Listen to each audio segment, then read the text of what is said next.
If you can have on food traffic light signalling, why can't you have a set of determinants for child safety, which are, does this platform alert you to the fact you've been on it for too long? Does this platform protect your data? Does this platform have measures that genuinely ensure that the content on it is being moderated? Does this platform ensure that people who are using this platform are using their real identity? And then colour code that.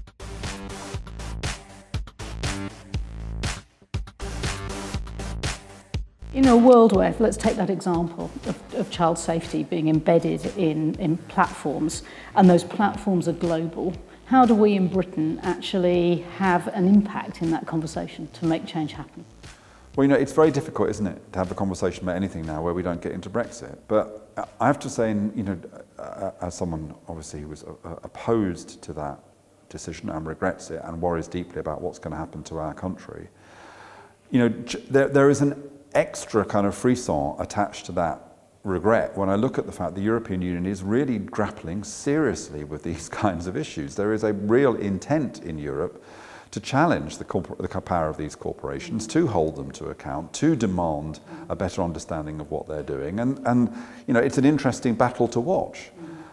For us not to be part of that, you know, is very, very disappointing, because these are some of the issues, the debates that are happening about the European Union, about how you regulate the big unicorns, are some of the most important debates that we are currently having. And for us to be on the sidelines, that is very disappointing. Well, I'm not going to take you down the Brexit avenue, otherwise this will be a whole different series. But if you look at what the EU is doing, they're using existing competition law and competition regulators to hold those big platforms to account. Are we doing enough in the UK to use our existing competition powers to drive change?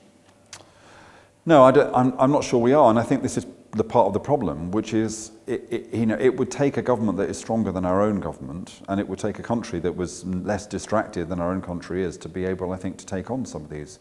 It's not something that can be done by one country on its own. This is a classic area where we need international cooperation, because we're talking about organisations which are global and which have an immense amount of power and which any government does not really want to alienate. Well, and how do you tackle that trade-off between encouraging innovation where you started, encouraging the entrepreneurs to invest in our patch, with the need to create some form of regulation or safety net? How do you square the circle? I think you have to work on multiple fronts, which is normally how, in the end, you achieve social change. So I think that you have to work at the government level in the sense of saying there are things which simply should not be allowed, and competition has got to be real, and transparency has got to be real, and in the end people have got to own their own data, and the, you know, the EU is acting in various ways on that. You've also got to work with these corporations themselves, because they care, like all corporations do, about their reputation. There are lots of very thoughtful people working for these organisations, and you know, one needs to try to work with them to see how, through self-regulation, they can behave in ways that are more appropriate given the kind of power they've got. And you've got to raise the public's awareness.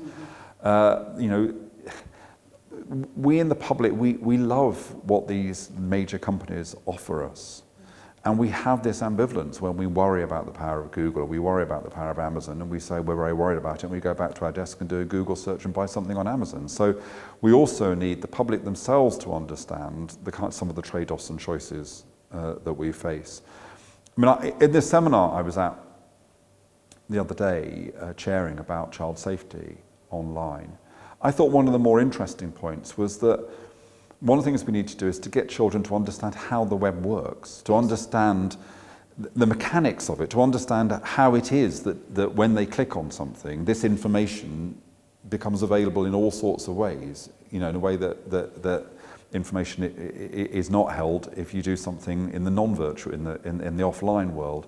So I think, you know, this is partly about debate, but it's also about helping the public to understand how these kind of systems work, and why it is they have less control than they probably think they've got. Because I'd argue it's not just about children.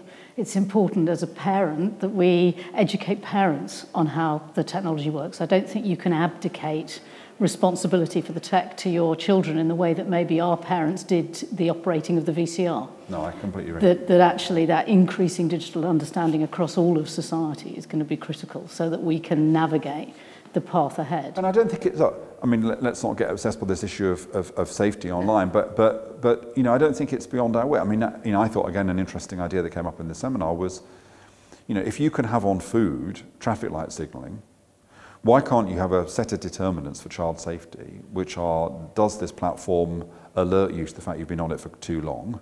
Does this platform protect your data?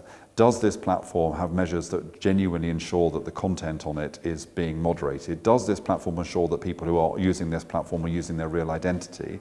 And then color code that. So any parent can say, okay, right, so if my youngster is using Snapchat, red, amber, green, how sure can I be that they are in a reasonably safe space? So that's a great idea. Yeah. So I think we can take stuff from the good old analog world and we can apply it to this world. I think part of what happens is that these corporations often pretend that things are more difficult than they really are.